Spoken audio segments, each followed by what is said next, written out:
Hello everyone, मैं आशा करती हूँ आप सभी ठीक होंगे। मैं काजल धामी आप सभी का स्वागत करती हूँ। आज के सेशन से मैं आप लोगों के लिए सीटेट पेपर 2 मैथ्स की एक इम्पॉर्टेंट सीरीज यहाँ पे शुरू कर रही हूँ, जिसके अंदर मैं आप लोगों के साथ टॉपिक वाइज जो आपकी एनसीईआरटी मैथ्स है, यानी कि पेपर 2 में जो मैथ्स आपसे पूछी जाती है वह मैं आपके साथ डिस्कस करूंगी। और एक एक छोटा से छोटा टॉपिक जिससे आपके एग्जाम में क्वेश्चन बन सकता है, उसके लिए मैं आप लोगों के लिए सेपरेट सेशन यहाँ पे लेके आऊंगी। अभी आप लोगों का मार्च चल रहा है, जुलाई में आपका एग्जाम है, तो आपके पास बहुत रिसेंट इनफ टाइम है। अगर आप अभी से छोटा छोटा भी टॉपिक यहाँ पे प्रिपेयर करेंगे तो भी आप लोगों के कंटेंट यहाँ पे अच्छे तरीके से प्रिपेयर हो जाएगा। अगर आप हमारे चैनल पे नए हैं तो यहाँ पर मैं आप लोगों के लिए पेपर 2 मैथ साइंस के क्लासेस यहाँ पे लेके आती हूँ।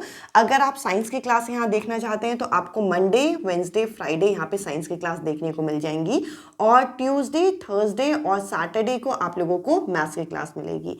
ये जो क्लासेस होती हैं ये आपकी रिकॉर्डिंग मैनर में होती हैं, इस वजह से मैं आप लोगों के साथ 6 बजे ये क्लास आप लोगों के साथ शेयर करती हूँ। और जो क्लासेस के लिंक है आप लोगों को टेलीग्राम ग्रुप में मिलेगा। टेलीग्राम ग्रुप का लिंक कमेंट सेक्शन में मैंने पिन कर दिया है। तो चलिए आज के इस सेशन से मैं आप लोगों के लिए अलजेब्रा, जिसको आप बीज गणित के नाम से जानते हैं, ये टॉपिक यहाँ पे शुरू करती हूँ। और इस टॉपिक को अगर हम यहाँ पे मैथ्स के पॉइंट ऑफ व्यू से देखें तो बहुत बड़ा टॉपिक होता है। इस टॉपिक के अंदर कई सारे सब टॉपिक्स बनते हैं, बट सीटेट के एग्जाम में सबसे ज्यादा क्वेश्चन जहां से बनते हैं उस टॉपिक से हम यहाँ पे शुरू करेंगे और धीरे धीरे अपने कंटेंट को यहाँ पे स्ट्रॉन्ग करते रहेंगे।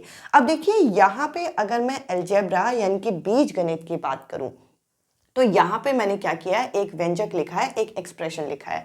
अब इस एक्सप्रेशन के अंदर क्या क्या चीजें हैं, सबसे पहले आपको ये चीजें क्लियर होनी चाहिए। तो देखिए यहाँ पे मैंने क्या लिखा है, 2x² + 5। अगर मैं इस एक्सप्रेशन की बात करूं तो इस एक्सप्रेशन में, इस व्यंजक में आपको सबसे पहले ये देखना आना चाहिए कि कौन कौन सी चीजें हैं। सबसे पहले इस एक्सप्रेशन के अंदर हमें दो अलग अलग टर्म दे रखे हैं। एक दे रखा है 2x² और एक दे रखा है यहाँ पे 5। तो देखिए ये दो चीजें आपको यहां दे रखी हैं और ये दोनों क्या कहलाएंगी, ये दोनों यहाँ पे टर्म्स कहलाएंगी इसकी। और इन टर्म्स के अंदर भी आपको ये देखना है कि अगर किसी भी अलजेब्रिक एक्सप्रेशन में इसके अंदर अगर कहीं पर भी आपको अल्फाबेट मिल जाए, जैसे कि x हो गया, y हो गया, z हो गया, तो ये जो x, y, z होते हैं इनको हम क्या कहते हैं, इनको हम वेरिएबल के नाम से जानते हैं। अब आप कहेंगे कि ये सारी तो बहुत बेसिक चीजें हैं, इन बेसिक चीजों से ही आपके क्वेश्चन यहाँ पे शुरू होते हैं। तो मैं सभी चीजें आपके साथ डिस्कस करूंगी, फिर उसके बाद हम प्रीवियस ईयर क्वेश्चन भी डिस्कस करेंगे। तो देखिए, अगर किसी भी व्यंजक की बात करें, किसी भी एक्सप्रेशन की बात करें, जरूरी नहीं है कि दो ही टर्म का हो सकता है, दो से ज्यादा टर्म का भी हो सकता है। जैसे कि यहाँ पे 3x² + 5x - 3, तो ये तीन टर्म्स यहाँ पे आ गए। ये जो आपके सामने मैंने व्यंजक रखा है, इसके सामने, इसके अंदर कितने टर्म्स है अगर आपको पूछा जाए तो इसके अंदर आपके तीन अलग अलग टर्म निकल के आ जाएंगे। क्या क्या, 3x² आ जाएगा एक, तो इसके अलावा 5x आएगा, इसके अलावा -3 आएगा। तो देखिए नेगेटिव साइन अगर कहीं पे होता है तो हम उसको इग्नोर नहीं कर सकते। तो सबसे पहले तो हमें पता चला कि किसी भी एक व्यंजक के अंदर, किसी भी एक एक्सप्रेशन के अंदर कितने टर्म्स है, आपको ये यहाँ पे देखना आना चाहिए। तो टर्म्स के अंदर आपको यहाँ पे देखने को मिलेगा कि कुछ टर्म्स के पास आपको x या फिर x² इस तरीके से, y या y² इस तरीके की चीजें दिखेंगी। तो इनको हम किस नाम से जानते हैं, इनको हम वेरिएबल के नाम से जानते हैं। और अगर कोई ऐसा टर्म निकल के आए पूरे के पूरे व्यंजक में जिसके पास कोई भी XYZ ना हो, जैसे कि यहाँ पे आपको दिख रहा है 5, यहाँ पे आपको दिख रहा है -3, तो ये जो 5 है और ये जो -3 है, यहाँ पर ये किसकी तरह काम करेगा, यहाँ पर ये कांस्टेंट की तरह काम करेगा, यानी कि अचरक पद ये कहलाएगा। तो सबसे पहले आपको कुछ बेसिक टर्म्स यहाँ पे पता होने चाहिए कि व्यंजक क्या होते हैं, व्यंजक पूरे एक्सप्रेशन को बोलते हैं। इसके अलावा इसके जितने भी भाग आप कर सकें वो आपके क्या हो जाएंगे, ये टर्म्स हो जाएंगे। इन टर्म्स के अंदर भी अगर आपको x, y इस तरीके के टर्म मिल जाए तो वो आपके हो जाएंगे वेरिएबल। जैसे कि ये आपका ये जो x² है ये क्या काम कर रहा है, वेरिएबल का काम कर रहा है। और ये जो 5 अकेला है या -3 अकेला है, ये किसका काम कर रहा है, ये एक कांस्टेंट का काम कर रहा है, ये एक अचरक पद का काम यहाँ पे कर रहा है।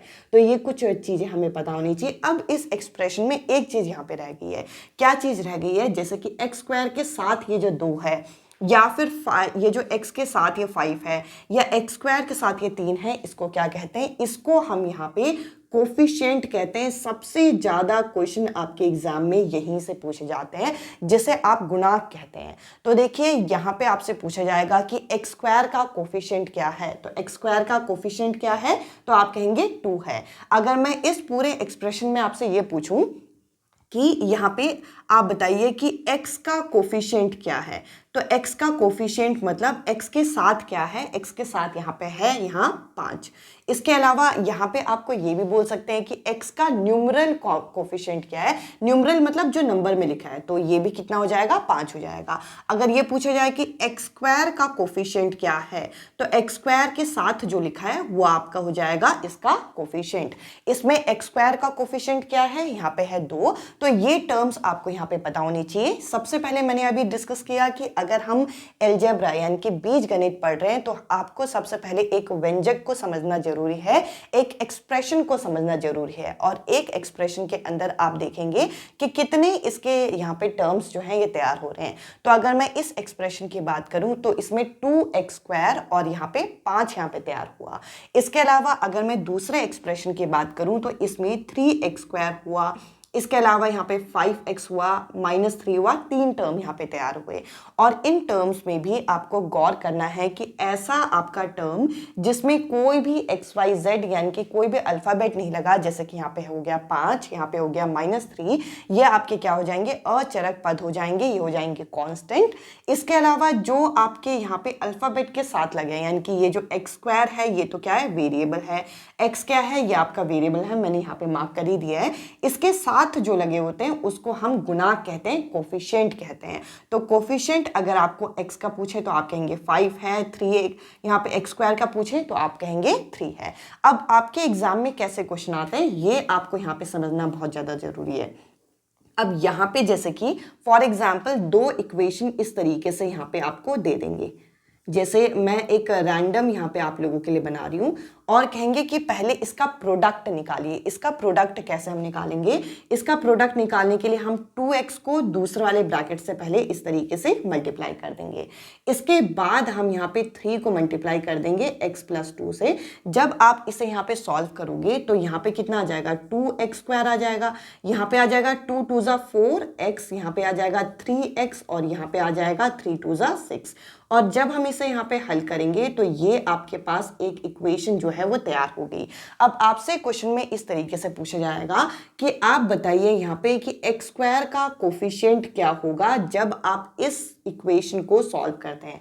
तो इस इक्वेशन को आप सॉल्व करोगे और इस इक्वेशन को सॉल्व करके आपको पता चल गया कि एक्स स्क्वायर का कोफिशिएंट क्या है, यानी कि एक्स स्क्वायर के साथ क्या लगा है, 2 लगा है। तो आंसर क्या हो जाएगा आपका, 2 हो जाएगा। ये तो मैंने सबसे बेसिक तरीका आपके साथ डिस्कस किया है। अब देखिए आप लोगों के माइंड में एक सवाल आया होगा कि क्या इस टॉपिक से भी क्वेश्चन आता है। तो अगर आप प्रीवियस ईयर पेपर देखेंगे तो आपको हर दूसरे सेट में अलजेब्रा का सबसे जो बेसिक कॉन्सेप्ट है, क्योंकि देखिए ये आपको क्लास 8 की एनसीईआरटी में मिलेगा। तो आपको पता है कि सबसे ज़्यादा जो क्वेश्चन पूछे जाते हैं 6 to 8 के एनसीईआरटी से पूछे जाते हैं। तो एक इंपॉर्टेंट टॉपिक यहाँ पे हो जाता है कि आपको कोफिशिएंट पता करना आना चाहिए, और साथ ही साथ कांस्टेंट टर्म से भी संबंधित क्वेश्चन पूछा गया है। इसके अलावा अगर मैं आपसे कहूँ कि 2 इक्वेशन है, 2 इक्वेशन में कौन कौन सी, जैसे एक इक्वेशन हो गई ये और दूसरी इक्वेशन हो गई ये, अगर मैं पूछूं इनमें लाइक टर्म्स कौन से हैं, लाइक टर्म्स उनको कहेंगे जो कि जिनके वेरिएबल सेम होंगे, जैसे एक्स स्क्वायर, तो ये दोनों आपके लाइक टर्म्स हो गए। और ये 5x के साथ इसका कोई लाइक टर्म्स नहीं है, कांस्टेंट के साथ ये दोनों लाइक टर्म्स हो गए। लाइक टर्म वो होते हैं जिनके वेरिएबल जो हों वो सेम हो, जैसे एक्स स्क्वायर वाले, एक्स वाले, इनको अगर हम इकट्ठा कर दें तो इनको हम लाइक टर्म्स बोलते हैं। अब देखिए इस टॉपिक से यहाँ पे आप लोगों को मल्टीपल क्वेश्चन मिल जाएंगे, जिसमें कई जगह पे आपको प्रोडक्ट निकालना दे देंगे, कहीं पे कहेंगे कि 2 इक्वेशन को जोड़ दीजिए, कहीं पे कहेंगे 2 इक्वेशन को माइनस करिए, उसके बाद कोफिशिएंट बताइए, या फिर आपसे इस क्वेश्चन में ये पूछा जा सकता था कि आप पहले इस इक्वेशन को सॉल्व करिए, उसके बाद एक्स स्क्वायर और x का जो कोफिशिएंट है उन दोनों को आप जोड़ दीजिए। तो एक्स स्क्वायर का कोफिशिएंट कितना है, 2, और x का कोफिशिएंट यानी कि गुणांक क्या है, 7 है। तो 2 और 7 को जोड़ के कितना आ जाएगा, यहाँ पे आ जाएगा 9। तो इस तरीके से क्वेश्चन को ट्विस्ट एंड टर्न करके क्वेश्चन पूछे गए हैं। इसके अलावा जब हम यहाँ पे बीजगणित के प्रश्नों को करते हैं तो हम लोगों को जो यहाँ पे एक्सप्रेशन दिया जाता है, जो व्यंजक दिया जाता है, इसके गुणनखंड यानी कि फैक्टर्स निकालने से रिलेटेड क्वेश्चन भी यहाँ पे दिया जाता है, जिसमें एक फेमस तरीका होता है मिडिल टर्म स्प्लिट करके हम लोग इसके फैक्टर्स जो है यहाँ पे तैयार कर सकते हैं। तो ये भी हम साथ में यहाँ पे डिस्कस करेंगे। तो देखिए सबसे पहले तो इसमें यहाँ पे होता क्या है, इस तरीके को हम मिडिल टर्म स्प्लिटिंग बोलते हैं। अब ये जो मिडिल टर्म स्प्लिटिंग है ये किन प्रश्नों में यहाँ पे अप्लाई होता है, सबसे पहले हमें ये पता होना चाहिए। तो देखिए यहाँ पे मिडिल टर्म स्प्लिट करने के लिए 3 कंडीशन है, 3 क्या बेसिक 2 कंडीशन है। सबसे पहली कंडीशन क्या है कि ये जो आपका एक्सप्रेशन दिया हो, ये जो व्यंजक दिया हो, इसमें 3 टर्म्स हो, और ये जो 3 टर्म्स हों ये किस तरीके से हों। सबसे पहले एक्स स्क्वायर, फिर एक्स, और उसके बाद कांस्टेंट यानी कि यहाँ पे अनज। ये तो इस तरीके से यहाँ पे इन चीज़ों को आपको लिखना आना चाहिए। और मिडिल टर्म स्प्लिट करने के लिए आपको यहाँ पे करना क्या है, जो बीच वाला है इसको यहाँ पे तोड़ना होता है। अब इसको तोड़ेंगे कैसे, सबसे पहले तो देखिए सबसे पहला जो आपके पास यहाँ पे वेरिएबल दिया गया है वो क्या है, यहाँ पे एक्स स्क्वायर है। एक्स स्क्वायर के आगे अगर कोई भी नंबर लिखा हो तो उस नंबर को आप यहाँ पे लिखेंगे, जैसे यहाँ कुछ नहीं है तो मैंने लिखा 1, और इसे लास्ट वाले से मल्टीप्लाई करेंगे। 1 × 6 कितना हो जाएगा, 6। तो देखिए 6 को आपको इस तरीके से तोड़ना है कि बीच का नंबर आ जाए। तो बीच में तो यहाँ कुछ भी नहीं है, बीच में कुछ नहीं है तो हम 1 मानेंगे। तो बेसिकली हम किस किस को मल्टीप्लाई कर सकते हैं, हम 3 और 2 को मल्टीप्लाई कर सकते हैं। 3 और 2 को मल्टीप्लाई करके कितना आएगा, 6, और इनको प्लस या माइनस करने पे बीच का नंबर आना चाहिए। तो देखिए अगर मैं इसे 3x में से 2x अगर मैं माइनस करती हूँ तो कितना आएगा, 1x, जो कि बीच का नंबर है। तो मैं क्या करूंगी, एक्स स्क्वायर को एक्स स्क्वायर रहने दूंगी, नाम ही है मिडिल टर्म स्प्लिटिंग, तो बीच वाले को तोड़ दो। x को अगर हम तोड़ेंगे तो यहाँ पे कैसे तोड़ना पड़ेगा, 3x, जैसे कि 3x और 2x को मल्टीप्लाई करके यहाँ पे 6 आ रहा है, तो इन दोनों को माइनस करके बनाएगा, तो यहाँ पे हम माइनस का साइन लगा देंगे और यहाँ पे हम लिखेंगे 6। तो अगर मैं ब्रैकेट यहाँ पे ओपन करती हूँ तो यहाँ तक आएगा आपका 3x माइनस माइनस क्या हो जाएगा, प्लस 2x माइनस 6। तो देखिए 4 टर्म्स होते हैं, तो हम क्या करेंगे, 2 के पेयर इस तरीके से बना लेंगे। यहाँ पे x कॉमन आ जाएगा तो यहाँ बचेगा x माइनस 3, और यहाँ पे आपको देखना होगा कि इन दोनों में से क्या कॉमन आ सकता है। तो इन दोनों में से आप कहेंगे कि x जो है वो कॉमन नहीं आ सकता है, x यहाँ पे नहीं है। इसके अलावा 2 कॉमन आ सकता है, तो 2 मैंने निकाल दिया, x यहाँ पे बचेगा, और 2 की टेबल में 6 कितने बार में आता है, 3 बार में, तो 3 हम यहाँ पे लिखेंगे। अब ये जो क्वेश्चन है ये मेरा सही है या नहीं है, कैसे पता चलेगा, अगर ये दोनों ब्रैकेट सेम आ गए तो मेरा ये सही है। तो हम जो ब्रैकेट सेम आए उनको हम एक बार लिखेंगे, और जो ब्रैकेट के बाहर है यानी कि x प्लस 2 इसे हम एक ब्रैकेट में लिखेंगे। तो कहने का मतलब क्या है कि ये जो क्वेश्चन में आपको एक्सप्रेशन दिया गया था, व्यंजक दिया गया था, इसके 2 गुणनखंड हैं, 2 फैक्टर हैं, जो कि है x minus 3, x plus 2। I hope ये क्लियर हुआ होगा। अब इसके अलावा एक और क्वेश्चन है, ये भी मैं आपके साथ हल करके शो करती हूँ। तो देखिए यहाँ पे आपको 4x को तोड़ना पड़ेगा, और 4x को तोड़ने के लिए इसके आगे कुछ नहीं है तो 1 लगाइए, 1 × 21, तो आपको 21 आंसर लेके आना है। अब 2 ऐसे नंबर को ढूंढना है जिनको मल्टीप्लाई करके 21 आए और प्लस या माइनस करके 4 आए। तो आपको पता है कि 7 3 क्या होता है, 7 3 होता है 21, और इन दोनों को अगर मैं माइनस कर दूं तो कितना आ जाएगा, 4 आ जाएगा। तो मैं क्या लिखूंगी, एक्स स्क्वायर को एक्स स्क्वायर, यहाँ पे लिखूंगी 7x, यहाँ पे लिखूंगी माइनस 3x, क्योंकि दोनों को माइनस करके 4x आ रहा है, माइनस 21। इसको अगर हम यहाँ पे ब्रैकेट ओपन करेंगे तो इसको ब्रैकेट ओपन करने पे यहाँ पे माइनस का साइन आ जाएगा। तो इस क्वेश्चन को कराने का रीजन क्या है, बीच में माइनस का साइन होगा तो हमें क्या करना है वो देखते हैं। x को हम बाहर लिखेंगे तो x प्लस 7 यहाँ पे आ जाएगा। अगर यहाँ माइनस का साइन होता है बीच में तो आप माइनस का साइन को भी कॉमन लेते हो, तो यहाँ बचेगा 3 कॉमन लिया आपने, तो यहाँ माइनस की जगह प्लस का साइन आ जाएगा, क्योंकि माइनस का साइन को भी कॉमन ले लिया। 3 की टेबल में 27 कितने बार में आता है, 7 बार में। ब्रैकेट सेम है यानी कि मैं सही कर रही हूँ, तो जो ब्रैकेट सेम है उसको हम एक बार लिखेंगे और ब्रैकेट के बाहर वालों को एक बार। तो इस इक्वेशन का, इस एक्सप्रेशन का ये 2 आपके फैक्टर बन गए। अब चलिए मैं आप लोगों के साथ अभी जो मैंने बीज गणित यानी कि अलजेब्रा शुरू किया है, इसके कोफिशिएंट हो गया, टर्म्स हो गया, वेरिएबल हो गया, गुणनखंड यानी कि फैक्टराइजेशन अभी जो मैंने शुरू किया, इसके प्रीवियस ईयर क्वेश्चन में आपके साथ डिस्कस करती हूँ। और देखिए छोटे से छोटे चीज़ों को आप लोगों को समझते हुए चलना है, ताकि ये टॉपिक आपका अच्छे तरीके से कंबाइन हो। और अब मैं आपके साथ इस टॉपिक के प्रीवियस ईयर क्वेश्चन डिस्कस करती हूँ।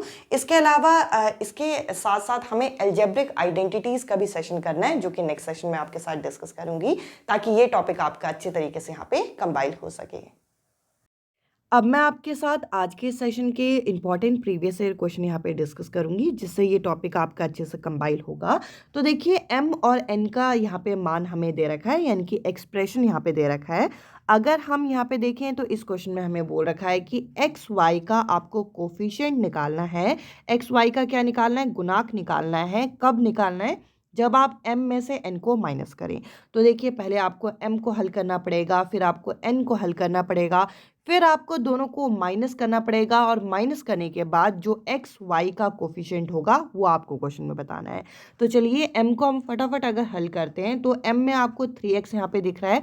3x दोनों के साथ मल्टीप्लाई होगा यहाँ पे 2x और 3y के साथ। तो यहाँ पे क्या आ जाएगा? यहाँ पे आ जाएगा आपका 6x², और यहाँ पे आ जाएगा हमारा 3 3 9 XY। तो हम इस तरीके से यहाँ पे लिख सकते हैं। अब 4y भी आपका मल्टीप्लाई होगा, तो 4xy आ जाएगा, सॉरी 8xy आ जाएगा, 4 2 8 होता है, और यहाँ पे आ जाएगा 12y²। तो हमने इस तरीके से यहाँ पे लिख दिया। अब आपको 6x² को ऐसे रहने देना है, क्योंकि 9 और 8 अभी प्लस हो सकते हैं, ये लाइक टर्म्स है। तो यहाँ पे आ जाएगा आपका 17xy, और यहाँ पे 12y²। तो हमने फटाफट m को यहाँ पे हल कर दिया है। n को अगर हम हल करेंगे, n को अगर यहाँ पे हल करते हैं तो आपको देखना है कि जो x है वो दूसरे ब्रैकेट के साथ मल्टीप्लाई होगा। तो यहाँ पे आ जाएगा 3x² प्लस 5xy। तो हमने इस तरीके से यहाँ पे लिख दिया। इसके बाद माइनस का साइन गौर करिएगा, माइनस y है, तो -3xy यहाँ पे आ जाएगा, और उसके बाद -5y²। तो हमने इस तरीके से यहाँ पे नोट डाउन कर दिया। तो यहाँ पे अगर हम हल करेंगे तो 3x², उसके बाद प्लस माइनस होता है माइनस, पर बड़ा यहाँ पे 5 है तो प्लस का साइन आएगा। तो यहाँ पे आ जाएगा 2xy माइनस 5y²। आपके पास m और n दोनों आ गया, तो दोनों को माइनस करना है। पहले आप m की इक्वेशन यहाँ पे लिखेंगे, तो m की इक्वेशन हमने यहाँ पे लिख दिया, और उसके बाद आपको n जो है माइनस के साथ लिखना है। माइनस के साथ क्यों लिखना है? क्योंकि दोनों को माइनस करना था, तो सारे साइन यहाँ पे उल्टे हो जाएंगे, बस इस चीज़ का गौर करिएगा। अब आपको इस क्वेश्चन को सॉल्व नहीं करना पूरा, आपको क्या चाहिए? कोफिशिएंट चाहिए, गुणांक चाहिए एक्स और वाई का, एक्स वाई का। तो आपको एक इसको पकड़ना है और एक इसको पकड़ना है, बस इसको हल कर देना है। तो 17xy में से अगर मैं 2xy को माइनस करूं तो यहाँ पे कितना आ जाएगा? 15xy। और मैंने क्या बताया था, कोफिशिएंट क्या होता है? जो इसके साथ नंबर हो, यानी कि 15 जो है इस क्वेश्चन का करेक्ट आंसर है। अब मैं आप लोगों के साथ नेक्स्ट क्वेश्चन यहाँ पे सॉल्व करती हूँ। नेक्स्ट क्वेश्चन देखिए, इस क्वेश्चन में हम लोगों को एक एक्सप्रेशन दे रखा है, यानी कि एक व्यंजक हमें दे रखा है, और इसको बोल रखा है कि आप इसको हल करिए, और इसको हल करके क्या आएगा। तो आप गौर करिएगा, बीच में यहाँ पे माइनस का साइन है, ये एक साथ हल होंगे और ये एक साथ हल होंगे। जैसे हम ब्रैकेट ओपन करते हैं वैसे हम नॉर्मली ब्रैकेट ओपन करेंगे। तो ये जो 3x है ये पूरे ब्रैकेट के साथ मल्टीप्लाई हो जाएगा। तो यहाँ पे कितना आ जाएगा? 15x² आ जाएगा। उसके बाद 3x जो है वो 7y के साथ भी मल्टीप्लाई होगा, तो -7xy आ जाएगा। तो मैं इस तरीके से यहाँ पे लिख सकती हूँ। और इसके बाद अगर हम यहाँ पे देखें, सॉरी 7 नहीं आएगा यहाँ पे, -3 7 से कितना होता है? 21 होता है। तो 21xy यहाँ पे आ जाएगा, सॉरी। इसके अलावा यहाँ पे बीच में आएगा प्लस का साइन। अब ये जो 5y है ये पूरे ब्रैकेट के साथ मल्टीप्लाई होगा, तो 5 5 होता है 25, 25xy और -35y²। तो सबसे पहले आपने एक ब्रैकेट को यहाँ पे हल कर लिया, इसको पूरे एक ब्रैकेट में रख लीजिए, फिर दूसरे ब्रैकेट को आप हल करिए। अगर मैं इसको अब हल करने लगूँ तो इसके लिए मैं यहाँ पे एक काम करती हूँ, मैं यहाँ पे कलर चेंज कर रही हूँ। तो यहाँ पे आपको देखने को क्या मिलेगा कि 3x जो है पूरे के साथ मल्टीप्लाई होगा। तो सबसे पहले 15x² यहाँ पे आ जाएगा, उसके बाद यहाँ पे माइनस का साइन आएगा।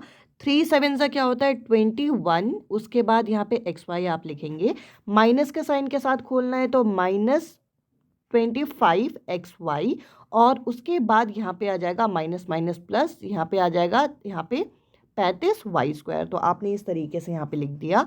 अब यहाँ पे आपके ब्रैकेट जो हैं वो खुल चुके हैं। अब ब्रैकेट खुल चुके हैं तो बस ब्रैकेट ओपन करिए, काफ़ी सारी चीज़ें यहाँ पे आपकी कैंसिल आउट हो जाएंगी। तो इस तरीके के भी क्वेश्चन आपके एल्जेब्रिक एक्सप्रेशन से पूछे जाते हैं। आइडेंटिटीज़ मैं आप लोगों के साथ नेक्स्ट सेशन में सेपरेट यहाँ पे डिस्कस करूँगी। अब जब आप इसे ब्रैकेट को ओपन करेंगे तो आप गौर करेंगे कि आपको साइन को यहाँ पे चेंज करते हुए चलना है। साइन को क्यों चेंज करते हुए चलना है? क्योंकि यहाँ पे माइनस का साइन था बीच में। अब आप यहाँ पे क्या करेंगे, अगर कोई चीज़ कट रही है तो आप उसे काट दीजिए। जैसे ये दोनों प्लस माइनस में थे, कट गए। ये दोनों आपके प्लस माइनस में है तो कट जाएंगे। इसके अलावा यहाँ पे आप देखेंगे कि ये वाला टर्म जो है वो ऐड हो जाएगा। 25 25 कितना हो जाएगा यहाँ पे? 50 50 एक्स वाई आप यहाँ पे लिख सकते हैं। उसके बाद 35 35 भी आपके जुड़ जाएंगे और माइनस का साइन के साथ, तो यहाँ पे आ जाएगा आपका 70 वाई स्क्वायर। तो अभी भी आपका यहाँ पे क्वेश्चन जो है ये कंप्लीट नहीं हुआ क्योंकि ऑप्शन आपको नहीं मिल रहा। तो अभी आप देखिए इनमें से मैं क्या कॉमन ले सकती हूँ। इनमें से मैं 10 वाई जो है वो कॉमन ले सकती हूँ। 10 वाई कॉमन ले लिया तो यहाँ पे क्या बचेगा? 5 एक्स और यहाँ पे बचेगा 7 वाई। आपने 10 और वाई को कॉमन ले लिया था। इस हिसाब से इस क्वेश्चन का जो करेक्ट आंसर है वो है आपका डी ऑप्शन। इसके अलावा नेक्स्ट क्वेश्चन आप यहाँ पे देखेंगे। अब आपको क्या करना है, इस क्वेश्चन में यहाँ पे हमें फैक्टर बनाने को बोल रखा है। तो चलिए इसके हम फैक्टर बनाते हैं। नॉर्मल डायरेक्ट क्वेश्चन यहाँ पे हमको दिया हुआ है। अब देखिए जब भी आपके 4 के इस तरीके से पेयर होते हैं तो हम 2 2 के जोड़े जो हैं वो बना सकते हैं। तो हम 2 2 के जोड़े बना के यहाँ पे इस क्वेश्चन को हल करेंगे। अब इस क्वेश्चन में जैसे हमें फैक्टर करना है और 4 हमें टर्म दे रखे हैं, आपको एक चीज़ गौर करना है, जिनमें से कॉमन निकल सकते हैं हम उनको यहाँ पे साथ में कर देंगे। यानी कि 15xy और 5y को हम साथ में कर देंगे। इसके अलावा -6x और 2 को हम साथ में कर देंगे। अब ये हमने जो किया है ये सही है नहीं है वो तब पता चलेगा जब ब्रैकेट सेम आएंगे। तो चलिए इसे हल करते हैं। इन दोनों में से 5 कॉमन आ सकता है और अगर 5 के साथ साथ y भी कॉमन आएगा, सॉरी 5y, और यहाँ पे क्या बचेगा? यहाँ पे बचेगा 3x और यहाँ पे बचेगा, यहाँ पे कुछ भी नहीं बचेगा तो हम 1 लिख सकते हैं। इसके अलावा अगर मैं इन दोनों में से कॉमन निकालूँ तो सबसे पहले दोनों जगह माइनस है तो हम माइनस का साइन को कॉमन ले लेंगे। उसके अलावा 2 की टेबल से जाता है, 2 की टेबल से कितने बार में जाएगा? 3 बार में।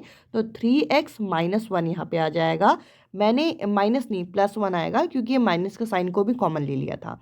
अब ये क्वेश्चन मैंने सही किया है नहीं किया ये आपको पता चल गया होगा। ब्रैकेट यहाँ पे आपके सेम आ गए हैं और अगर ब्रैकेट सेम है तो ये यहाँ पे सही है। तो हमने जो ब्रैकेट सेम आया उसको हमने एक बार लिख दिया, ब्रैकेट के बाहर जो है उसे हमने एक बार लिख दिया। तो चलिए अब जरा हम इसे मैच करते हैं। मैच करके हमें पता चला कि हम लोगों का जो बी ऑप्शन है इस क्वेश्चन का करेक्ट आंसर है। तो इस तरीके से आपके एग्जाम में इस टॉपिक से यहाँ पे क्वेश्चन पूछे गए हैं। अब देखिए अभी मैंने आप लोगों के साथ डिस्कस किया था कि कोफिशिएंट से संबंधित जो है आपके पेपर में क्वेश्चन पूछे गए हैं, बट कोफिशिएंट से संबंधित हमने अभी तक क्वेश्चन किए नहीं थे। तो देखिए यहाँ पे हम लोगों को बोल रखा है कि आपके पास दो यहाँ पे आपके पास एक्सप्रेशन है और इन दोनों एक्सप्रेशन का आप क्या करो, गुणनफल निकाल दो, प्रोडक्ट निकाल दो। और प्रोडक्ट निकालने के बाद आपको x का क्या करना है, गुणांक बताना है। x का यहाँ पे संख्यात्मक यानी कि न्यूमरल कोफिशिएंट बताना है, मतलब नंबर बताना है क्या होगा। तो सबसे पहले हम इन दोनों को मल्टीप्लाई करेंगे। अगर हम इन्हें मल्टीप्लाई करते हैं तो हम इन्हें इस तरीके से यहाँ पे लिख सकते हैं। तो x को मुझे मल्टीप्लाई करना है यहाँ पे पूरे ब्रैकेट से, तो XY आ जाएगा और उसके बाद आ जाएगा +7x, तो मैं इस तरीके से लिख सकती हूँ। उसके बाद माइनस का साइन आएगा और यहाँ पे आ जाएगा ये 5y और माइनस का साइन के साथ 35। अब आपको इसके आगे सॉल्व करने की रिक्वायरमेंट नहीं है। अब आप कहेंगे क्यों नहीं रिक्वायरमेंट है? क्यों? क्योंकि आपको x का कोफिशिएंट चाहिए। अगर मैं x के कोफिशिएंट की बात करूँ तो x का जो कोफिशिएंट है वो आपको कहाँ से मिल जाएगा? जो अभी इक्वेशन थी वो क्या थी? वो थी आपकी यहाँ पे xy, उसके बाद थी यहाँ पे 7x, उसके बाद था यहाँ पे -5y और उसके बाद 35। अभी मैंने यहाँ पे आप लोगों के लिए दोबारा लिख दिया, वो रब हो गया था। अब इस इक्वेशन को आगे हम हल कर भी नहीं सकते क्योंकि सभी अनलाइक टर्म्स है। आपको सिर्फ और सिर्फ x का कोफिशिएंट देखना है। x का कोफिशिएंट क्या है? x के आगे क्या लिखा है? 7, और पॉजिटिव होगा नेगेटिव होगा, तो देखिए पॉजिटिव है। तो इस हिसाब से इसको डी जो ऑप्शन है इस क्वेश्चन का करेक्ट आंसर है। अब इसके अलावा यहाँ पे हम लोगों को एक एक्सप्रेशन दे रखा है, फिर से इसका हमें क्या करना है, प्रोडक्ट निकालना है। और प्रोडक्ट निकाल के हमें कांस्टेंट टर्म जो है वो आपका बताना है। तो प्रोडक्ट निकालने के लिए आपको क्या करना पड़ेगा, सबसे पहले इसको यहाँ पे मल्टीप्लाई करना पड़ेगा। तो आपने क्या देखा कि इसमें आपको फ्रैक्शन भी दिख रहा है, फ्रैक्शन दिख रहा है। तो सबसे पहले आप क्या करिए, इस पूरी इक्वेशन को मैं x से और इस पूरी इक्वेशन को मैं क्या कर रही हूँ, एलसीएम ले रही हूँ बेसिकली, ताकि इसे सिंप्लीफाई करने में यहाँ पे आसानी हो। अगर मैं इस ब्रैकेट के अंदर यहाँ पे x से एलसीएम लेती हूँ तो यहाँ पे क्या बन जाएगा, यहाँ 2x³ बन जाएगा। इसके बाद यहाँ पे -3x² और उसके बाद 9 और नीचे यहाँ पे x आ जाएगा, यानी कि ये आपकी एक इक्वेशन यहाँ पे तैयार हो गई। इसके बाद आप यहाँ पे देखेंगे कि यहाँ पर भी मैं x से अगर जो है यहाँ पे इसका एलसीएम ले लूँ तो यहाँ पे बन जाएगा आपका -x², क्योंकि मल्टीप्लाई हो जाता है x। दोनों में से मैं x कॉमन ले सकती हूँ तो 1/x² जो है वो बाहर आ गया। अगर 1/x² बाहर आ गया तो फ्रैक्शन हट गया। अब आप क्या करिए, 7 से पूरे ब्रैकेट को मल्टीप्लाई करिए, फिर एक बार -x² से पूरे ब्रैकेट को मल्टीप्लाई करिए। तो 7 से अगर मैं 2x³ को मल्टीप्लाई करूँ तो 14x³ यहाँ पे आ जाएगा। मैं इस तरीके से यहाँ पे लिख सकती हूँ। माइनस के साइन यहाँ पे हम लिखेंगे, 7 3 क्या होता है 21x² हम यहाँ पे लिख सकते हैं। और उसके अलावा यहाँ पे माइनस का साइन और 9 7 होता है 63, तो मैंने इस तरीके से लिख दिया। माइनस के साइन के साथ अब आपको x² को पूरे ब्रैकेट के साथ मल्टीप्लाई करना है, तो माइनस यहाँ पे आएगा 2x⁵ हो जाएगा। 2 यहाँ 3 यहाँ पे पावर थी, 2 यहाँ पे पावर थी। इसके अलावा x² के साथ अगर माइनस का साइन सॉल्व करेंगे तो माइनस माइनस हो जाएगा प्लस, तो 3x⁴ कितना आ जाएगा 4 आ जाएगा। और अगर हम ये जो x² है इसे 9 से यहाँ पे मल्टीप्लाई करेंगे तो दोनों में माइनस का साइन होने की वजह से यहाँ पे +9² आ जाएगा। अब देखिए इस क्वेश्चन में आगे अगर आप सॉल्व करें तो उसको सॉल्व करने से पहले आप देखेंगे कि 21x² और 9x² जो है लाइक टर्म्स है, तो ये सॉल्व हो सकते हैं। तो अगर मैं इन दोनों को क्या करूं, इन दोनों को सॉल्व करूं तो यहाँ पे है माइनस का साइन, यहाँ पे है प्लस का साइन, तो दोनों सॉल्व करेंगे तो प्लस माइनस होगा माइनस, और 21 में से 9 को माइनस करेंगे तो 12x² आएगा। तो ये इक्वेशन थोड़ी सी यहाँ पे सिंप्लीफाई हो जाएगी। अगर मैं इस इक्वेशन को यहाँ पे सिंप्लीफाई करती हूँ तो यहाँ पर मुझे मिलेगा क्या, यहाँ पे बाकी टर्म्स आप उसी तरीके से लिख सकते हैं। यहाँ पे हमें -12y² मिल जाएगा क्योंकि माइनस का साइन बड़ा था। उसके आगे आप इस तरीके से लिख सकते हैं, अभी आपको बाकी टर्म से कोई लेना देना भी नहीं है। अब देखिए यहाँ पे आने के बाद आपको ऐसा लग रहा होगा कि अब इस क्वेश्चन में आगे क्या करें। इस क्वेश्चन में आगे हम कुछ नहीं करेंगे, ये जो आपका यहाँ x² है उससे पूरी इक्वेशन को डिवाइड कर देंगे। अगर डिवाइड करेंगे तो यहाँ आ जाएगा 14x, यहाँ पे 12 बचेगा, यहाँ पे क्या बचेगा 63 के नीचे आ जाएगा x², और क्योंकि डिवाइड कर रहे हैं यहाँ पे आपका 2x³, यहाँ पे आपका 2x²। तो देखिए स्टार्टिंग में हम लोगों को लग रहा था कि कांस्टेंट टर्म है 63, पर इस क्वेश्चन को सॉल्व करने के बाद इतना यहाँ पे क्लियर हुआ कि कांस्टेंट टर्म कौन सा है 12, जो कि माइनस का है। तो इस क्वेश्चन का करेक्ट आंसर हो जाएगा कांस्टेंट टर्म यानी कि -12, जो कि आपको बी ऑप्शन में दे रखा है। तो इस तरीके के क्वेश्चन आपके एग्जाम में पूछे गए हैं, तो इस चैप्टर को लाइटली मत लीजिएगा। इसी वजह से मैंने स्टार्टिंग ही यहीं से की है, क्योंकि देखिए जो बेसिक चीज़ें हैं अगर आप वहाँ पे पकड़ बना लें और उन क्वेश्चंस में मिस्टेक ना करें तो यहाँ पे आप इन क्वेश्चंस में ईजिली मार्क्स जो है वो सिक्योर कर सकते हैं। अब जो नेक्स्ट क्वेश्चन हम लोगों के सामने है, यहाँ पे हम लोगों को 2 अलग अलग मिडिल टर्म स्प्लिटिंग दे रखी है। कह रहे हैं इन दोनों को आप सॉल्व करिए और इन दोनों में जो कॉमन फैक्टर होगा वो बताइए। तो एक एक करके हल करते हैं दोनों को। अभी मैंने आपके साथ डिस्कस किया था, साइड वाली चीज़ों को मल्टीप्लाई करना है, 1 × 6 आ जाएगा 6। तो देखिए 6 जो है वो 3 और 2 को मल्टीप्लाई करके आता है और इन दोनों को माइनस करके 1 आ जाएगा। तो हम इस टर्म को यहाँ पे ले सकते हैं। तो मैंने इस इक्वेशन को यहाँ पे लिख दिया, और इस इक्वेशन में जो बीच का टर्म है इसको हम कैसे खोलेंगे, यहाँ पे 3x - 2x, तो मैं इस तरीके से खोल सकती हूँ। -6 मैंने इस तरीके से लिख दिया, x² रहेगा -3x + 2x - 6। तो देखिए 4 टर्म है तो 2 का पेयर हम बना सकते हैं। यहाँ पे x कॉमन आ जाएगा, x - 3, और उसके बाद यहाँ पर हमारा 2 कॉमन आ जाएगा, x - 3। तो x - 3 दोनों जगह है, यानी कि मेरा क्वेश्चन सही है। x - 3 हमने एक जगह पे लिखा और x + 2 हमने एक जगह पे लिखा। पहले वाले को हमने सॉल्व कर दिया। दूसरा अगर हम यहाँ पे सॉल्व करते हैं तो दूसरे को सॉल्व करते हुए देखिए आपको फिर से यहाँ पे 6 चाहिए और यहाँ पे आपका आंसर आना चाहिए 5। तो देखिए 3 × 2 करेंगे तो फिर से आपका आएगा 6, पर इस बारी दोनों को माइनस नहीं करना जैसे इस केस में किया था। इस केस में हमें प्लस करके 5 आएगा, तो इनके बीच में आपको प्लस का साइन यहाँ पे लगाना होगा। तो यहाँ पे 3x + 2x लिखेंगे। तो ये फ़र्क है दोनों ही साइड में। अब अगर मैं इसे सॉल्व करती हूँ तो -3x माइनस 2x प्लस 6 यहाँ पे आ जाएगा।